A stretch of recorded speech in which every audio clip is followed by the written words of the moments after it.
Hello, ഇത് ആദ്യമായിട്ടാണ് voice over ചെയ്യുന്നത്.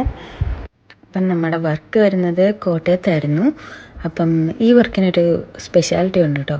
ബിക്കോസ് നമ്മൾ സെയിം ബ്രൈഡിന് സെയിം ഡിസൈൻ 2 ടൈംസ് നമ്മൾ അപ്ലൈ ചെയ്യുന്നുണ്ട്. എന്താണെന്ന് വെച്ചാൽ എൻഗേജ്മെൻറ്റും വെഡ്ഡിങ്ങും തമ്മിൽ 1 വീക്കിൻ്റെ വ്യത്യാസം ഉണ്ടായിരുന്നു. അപ്പം നമ്മൾ എൻഗേജ്മെൻറ്റ് ഹെന്നയിട്ടാൽ വെഡ്ഡിങ് ആകുമ്പോൾ അത് ഫെയ്ഡായി തുടങ്ങുന്ന ഒരു സ്റ്റേജ് ആയിരിക്കും. അപ്പം ആൾ പറഞ്ഞു റീഅപ്ലൈ ചെയ്യണമെന്ന് പറഞ്ഞിട്ടുണ്ടായിരുന്നു. അങ്ങനെ നമ്മൾ എൻഗേജ്മെൻറ്റ് ഹെന്നയിട്ട് കഴിഞ്ഞു. പിന്നെ നമ്മൾ 1 വീക്കിന് ശേഷം ഒന്നുകൂടെ അവിടെ പോയി വീണ്ടും ഇതിൻ്റെ പുറത്തൂടെ വീണ്ടും അത് റീഅപ്ലൈ ചെയ്യുമായിരുന്നു ചെയ്തത്. പക്ഷേ മേളത്തെ ഭാഗമൊന്നും ഒട്ടും തന്നെ ഫെയ്ഡായിട്ടുണ്ടായില്ല. അതുകൊണ്ട് നമ്മൾ മേളിലേക്കൊന്നും റീഅപ്ലൈ ചെയ്തിട്ടില്ല. നമ്മളൊരു മിഡാം തൊട്ടിട്ടാണ് റീഅപ്ലൈ ചെയ്തത്. ഇതെനിക്കൊരു ഫസ്റ്റ് എക്സ്പീരിയൻസ് ആയിരുന്നു.